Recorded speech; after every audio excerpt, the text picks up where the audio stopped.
खड़ा ही मैं नारी हूँ, विधाता की एक अनुपम सृष्टि नारी। मेरे ही कोख से विश्व में हर चीज की सृष्टि है। पर जब पलट कर कभी अपनी ओर देखती हूँ तो चीख जाती हूँ। हर युग में हमेशा मेरे ही द्वारा सृजे गए मनुष्य आखिर बार बार मेरे ही साथ क्यों छल करता है, क्यों सताता है, क्यों कुचल डालता है। सोचती हूँ और बार बार असहनीय पीड़ा से तड़प उठती हूँ मैं। हर युग बदलता गया पर मेरी स्थिति नहीं बदली। एक बार गिरावट आया तो फिर गिरती ही चली गई। पहले राजा महाराजाओं के आदेश से और अब एक सामान्य आदमी तक हर तरफ मेरा ही शोषण हो रहा है। क्यों यकीन नहीं आ रहा ना? नहीं आएगा। आखिर आप भी खैर छोड़िए, आइए मैं कुछ दिखाऊं आपको अपने बारे में। बहुत समय पहले महाराज हरिश्चंद्र अपने सत्य, न्याय और विचार के लिए काफी प्रसिद्ध थे। उस दिन मैं महारानी श्राव्य बनकर काफी खुश थी। तभी अचानक सत्य पालक महाराजा हरिश्चंद्र पधार रहे हैं।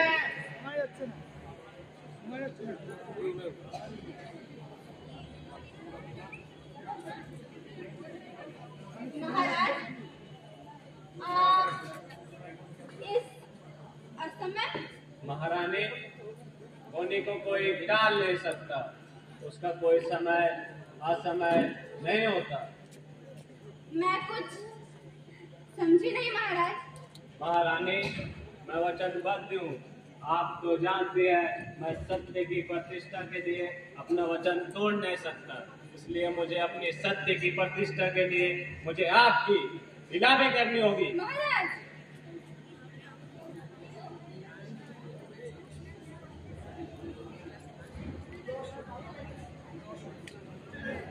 तो इसमें संकोच कैसा महाराज?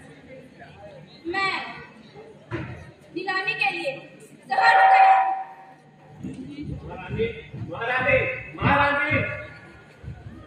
चारों तरफ सत्य और प्रतिष्ठा के लिए कुर्बानी देने वाले महाराज की जय जयकार हो रही है। सत्य पालक महाराजा हरिश्चंद्र की जय।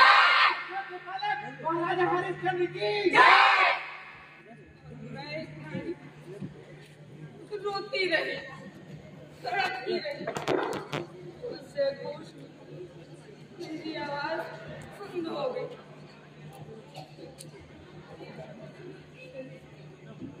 फिर दिन बीतता गया। अब मैं कुरुश्रेष्ठ की अर्धांगिनी थी। मुझे हासिल करने के लिए उन्होंने भरी स्वयंवर सभा में धनुष तोड़ा था। मुझे पाने के लिए उन्होंने रावण जैसे महाबली का नाश किया था। 14 वर्ष के वनवास के बाद मैं घर लौटी थी, काफी खुश थी मैं। तभी अचानक रघुकुल तिलक महाप्रांगण में श्री रामचंद्र प्रवेश कर रहे हैं।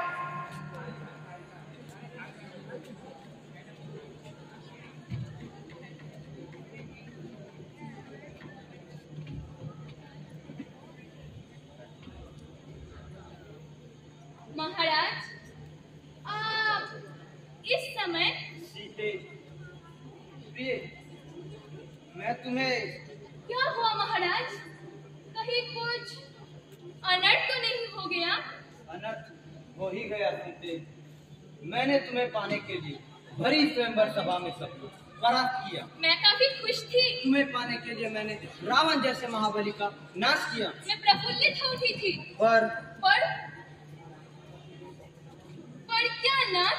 काश मैं तुम्हें अपने साथ रख पाता प्रिय। क्या कह रहे हैं नाथ? ठीक कह रहा हूँ प्रिय। मैं पति होने के साथ साथ प्रजा पालक भी हूँ।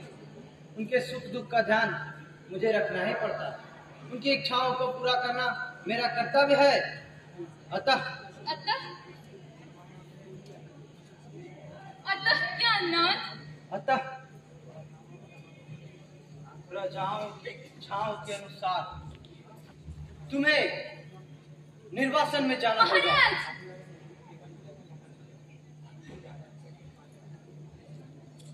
मैं आपकी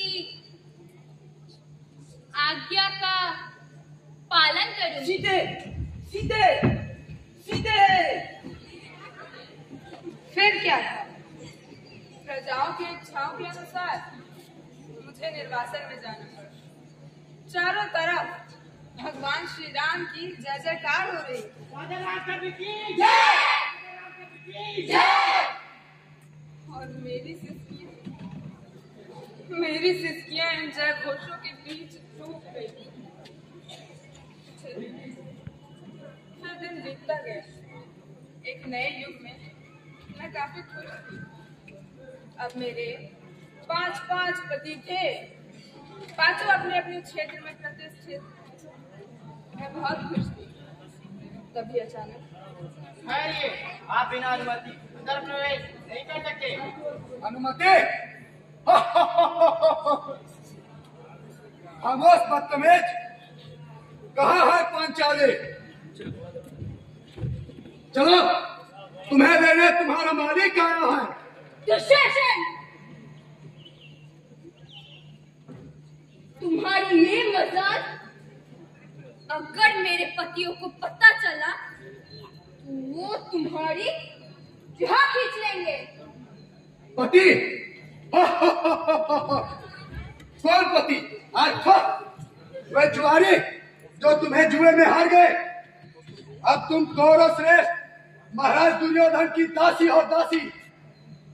चलो चलो चलो चलो। उस दिन भरी सभा में मुझे निर्वस्त्र करने की कोशिश की। मैंने सबसे सहायता मांगी। हे प्रभु, मेरी लाज बचा। लेकिन सभी खामोश थे। फिर दिन बीतता गया। एक नए युग में मैं उपभोग, प्रयोग और सजावट से होते हुए एक बोझ समाचार और व्यापार बन गई। उस दिन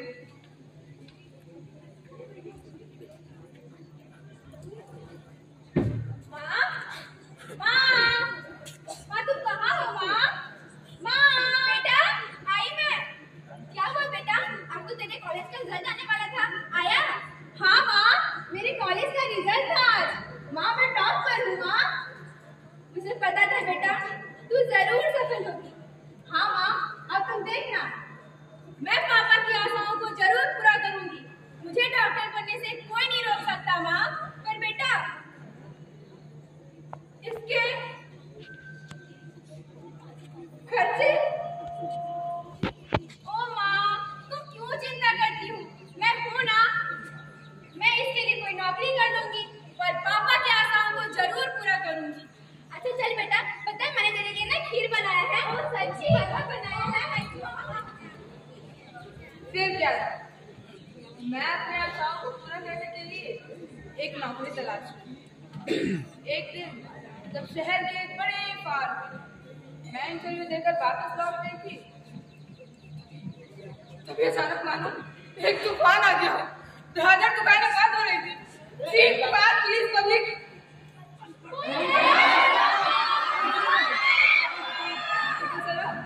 पता चला शहर में दंगा हो गया है। मुझे पता नहीं था क्या करना है। शहर के एक गली में घुसकर मैं भाग रही थी।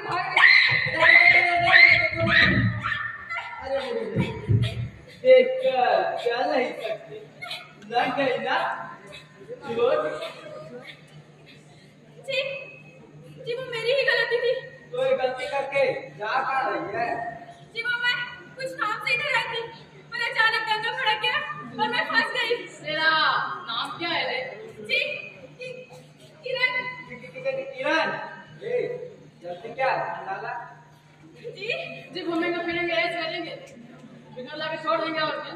जी मैं कुछ समझी नहीं, मेरी मदद करो ना भाई साहब। मदद? अरे मदद के लिए तो आए हैं, पर भाई साहब बोल के सब कचरा ना कर दी। तुमको नहीं पता, आजकल भाई साहब होने की मदद की संभावना कम हो जाती है। जी इतना भी नहीं मालूम। आजकल की एक एंटी का जमाना है, कुछ लेने से पहले देना भी पड़ता है। और तुझे तो कुछ देने की भी जरूरत नहीं पड़ेगी, हम खुद ही ले लेंगे। देखिए ये क्या कर रहे हैं? मैं चिल्लाऊंगी, चीखूंगी। कोई है? मेरी मदद करो। कोई है? मुझे बचाओ, बचाओ। दरवाजा कोई है? मेरी मदद करो। इस तरह चीखने से, चिल्लाने से कोई फायदा नहीं। लोग समझेंगे कि किसी फिल्म की शूटिंग चल रही है और दंगे के बाद शहर बंद लगाएंगे, दरवाजे बंद। और सब कुछ का मतलब हम भूल गए, और जब हम खिलाते हैं तब धीरे धीरे बंद घरों के दरवाजे खुलने लगे। दंगा थम गया था और साथ ही मेरी सांसें भी थम गई थी। एक हुजूम मेरे चारों तरफ था, वही हुजूम जो दुबक कर मेरी चीखें सुन रहा था, वही हुजूम जो मेरे लिए दरवाजा खोल न सका, वही हुजूम जो उनसे यह पूछ न सका। ऐसा क्यों? ऐसा किसके लिए? ऐसा किसने किया? ऐसा क्यों किया? और मेरी तस्वीरें ली गई। अखबारों में चंद और लाशों के साथ मेरी तस्वीर भी छपी। एक आशा थी, एक समाचार में तब्दील हो गई। हेलो पांडे जी। बोल रहा हूँ। जी मैं संपादक बोल रही हूँ। जी जी नमस्कार मैडम, नमस्कार। नमस्कार नमस्कार। वो आपके यहाँ जो दुर्घटनाएं हुई थी उसका न्यूज जरा बढ़िया से दीजिएगा। जी मैडम, एक मेन न्यूज है और 5-6 छोटा छोटा बॉक्स भी बनवा दिए। उससे क्या होगा, पूरा एक पेज भरा होना चाहिए। और हाँ याद रखिए, कल सभी के हाथ में अपना अखबार होना चाहिए। आखिर देश का नाम जुड़ा है हमारे साथ। ऐसे खबरों को फैलाते रहिए, देखिएगा एक दिन सभी हिंदुस्तानियों के हाथ में अपना अखबार होगा। समझ गए ना? जी जी जी मैडम, समझ गए। हेलो हेलो सावन जी नमस्कार जी, मैं संपादक बोल रहा हूँ। जी सर नमस्कार सर, नमस्कार। वो जो आपके यहाँ घटनाएं। जी सर आप फिक्र ना करें सर, सुना है अगला अखबार एक पेज दे रहा है, हम भी एक पेज देंगे सर। हाँ वही कह रहा था मैं। और एक काम कीजिएगा, शहर के कुछ लोगों की प्रतिक्रियाएं भी छपवाइएगा। अरे भाई हाँ याद रखिएगा, लोग यहाँ न कहे कि बिजनेस कर रहा है। ऐसा लिखिएगा कि लोग के अखबार नहीं, आंदोलन है, आंदोलन। समझ गए ना? जी सर समझ गया सर। और इस तरह से मैं एक समाचार से व्यापार और व्यापार से एक शव यात्रा में बदल गई। राम नाम सत्य है, राम नाम सत्य है, राम नाम सत्य है, राम नाम सत्य है, राम नाम सत्य है, राम नाम सत्य है, राम नाम सत्य है, राम नाम सत्य है, राम नाम सत्य है, राम नाम सत्य है, राम नाम सत्य है, राम नाम सत्य है, राम नाम सत्य है, राम नाम सत्य है, राम नाम सत्य है, राम नाम सत्य है, राम नाम सत्य है, राम नाम सत्य है।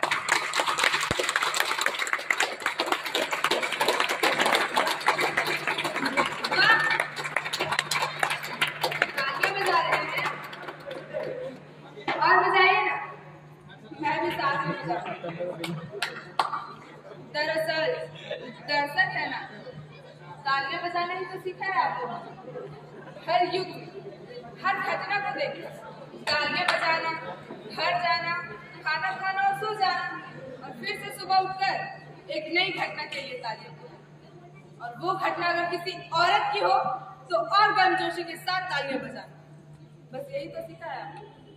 इसी तरह से उस दिन भी ताली बजाई थी आप लोगों ने, जिस दिन अपनी सत्य की प्रतिष्ठा के लिए, हर एक बल्कि यूं कहिए कि अपनी अहम की तुष्टि के लिए महाराज हरिश्चंद्र ने महारानी शैब्या को नीलाम कर दिया था। अगर उस दिन महाराज हरिश्चंद्र ने महारानी शैब्या को नीलाम नहीं किया होता तो आने वाले युग में अपने सिंहासन बचाने के लिए मर्यादा पुरुषोत्तम भगवान श्री रामचंद्र ने सीता को निर्वासन में नहीं भेजा। अगर उस दिन भगवान श्री राम ने सीता को निर्वासन में नहीं भेजा होता तो आने वाले युग में खुद को शक्तिशाली साबित करने के लिए दुशासन के हाथ द्रौपदी को निर्वस्त्र करने के लिए नहीं उठते। अगर उस दिन दुशासन के हाथ द्रौपदी को निर्वस्त्र करने के लिए नहीं उठते तो आज कोई भी मनुष्य अपनी जैविक लालसा को पूरी करने के लिए किसी किरण के साथ सामूहिक बलात्कार नहीं करता। इसी तरह हमारे पूर्वजों ने हर युग में अपने आने वाले युग के लिए विध्वंस के बीज बोए और आज इसी वक्त हमारे इसी बीज के विस्फोटक परिणाम हमारे सामने है। इस देश में सबसे पहले नारी को नीलाम किया गया, फिर उसे घर से निकाला गया, फिर उसे निर्वस्त्र करने की कोशिश की गई और आज निर्वस्त्र करके ऐसी शर्मनाक घटनाओं की नवीन संस्कृति पैदा की जा रही है। और आप दर्शक बनकर इन घटनाओं का नीरव, निश्चुप और मौन साक्षी के रूप में तमाशा देख रहे हैं, तालियां बजाकर उसका समर्थन कर रहे हैं। लेकिन तालियां बजाने से पहले जरा सोचिए, आखिर कब तक औरत अपनी आशाओं को अपने सीने में दब कर एक लाश बनती रहेगी? आखिर कब तक औरत अपनी दर्द, अपमान और पीड़ा का घूर फिकर यूं तड़पती रहेगी? आखिर कब तक यूं तड़प कर पीढ़ियों की सृष्टि करते रहेगी? आखिर कब तक नारी अपने कोख से पैदा होने वाले से प्रताड़ित होती रहेगी? आखिर कब तक महिलाओं के खिलाफ हो रहे अत्याचार, अन्याय, शोषण को समाचार, व्यापार और कहानी में तब्दील करते रहेंगे आप? आखिर कब तक अपने माँ, बहन, बीवी और दोस्त के खिलाफ हो रहे अन्याय के प्रति आप सिर्फ तालियां बजाते रहेंगे? आप आखिर कब तक मैं यूं ही शैव्य से सीता से द्रौपदी, द्रौपदी से किरण और किरण से यूं तमाम संख्या बनती रहूंगी मैं। आखिर कब तक?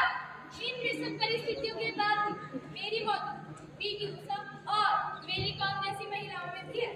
इन प्रताड़नाओं को सहने के बावजूद मेरी उपस्थिति इंदिरा गांधी, सुषमा स्वराज जैसी महिलाओं में भी, कष्टों को दरकिनार करते हुए भी मेरी मौजूदगी श्रीमती प्रतिभा देवी त्रिपाठी और श्रीमती द्रौपदी मुर्मू के रूप में भी। स्वयं सामने आगे लता मंगेशकर और आशा भोसले को तो आप लोग जानते ही हो। मेरी मौजूदगी इनके रूप में, मेरी उपस्थिति कल्पना चावला और शकुंतला देवी के रूप में भी है। मैं ही काली, मैं ही शक्ति, मैं ही लक्ष्मी,